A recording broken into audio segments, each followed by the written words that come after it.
no me falta ni el dinero ni el amor. Jineteando en mi caballo, por la sierra yo me voy. Las estrellas y la luna ya me... As in English, the Spanish language is also equipped with several manners of expressing itself through ways other than a simple indicative statement. In English, one could say, I left the house, in order to state specifically that they have left the house. If they were to say, I have left the house, the statement allows for more flexibility in the interpretation, almost with a definite tone. This is known as a perfect tense. To form the present perfect tense, you must use the auxiliary verb haber, which means to have, plus add a past participle. A past participle is a verb form ending in ado or ido, depending on the ending of the verb in its infinitive. The first thing to learn when forming perfect tense statements is the participle of the verb. To form a participle of an AR verb, drop the AR and add an ado. For ER, IR verbs, you drop that suffix and add an ido.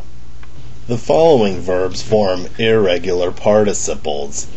Abrir becomes abierto, cubrir, cubierto, decir, dicho, escribir, escrito, hacer becomes hecho, morir becomes muerto, poner, puesto, romper, roto, ver, visto, and volver becomes vuelto.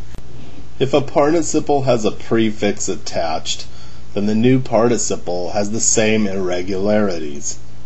For example, describir becomes descrito, imponer becomes impuesto, and revolver becomes revuelto. In order to avoid a diphthong syllable, certain ER and IR verbs need an accent in the participle in order to maintain the integrity of the sound of the participle suffix. For example, caer becomes caído. Notice the accent on the I. Creer becomes creído. Leer becomes leído. Oír becomes oído. And traer becomes traído. When using perfect tense sentence structures, an object pronoun is never attached to a participle like it can be to an infinitive verb. Rather, the pronoun is placed before the verb haber. The same goes for reflexive pronouns. For example, notice how the object pronoun lo has been placed before the second person singular conjugation for haber in the sentence lo has escrito. Notice also that the object pronoun se has been placed before the third person plural of haber in the following sentence. No se han puesto los zapatos todavía. As you can see in the preceding examples, the present perfect is formed by adjoining the correct conjugation of haber with the past participle. Notice that in these examples, the past participle does not change to fit gender or quantity of the associated noun.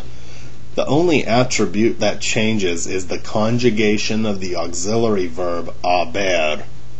The conjugation of haber in the present perfect tense is yo, tú, has, él, ella, usted, ha, nosotros hemos, vosotros habéis, ellos, ellas, ustedes han.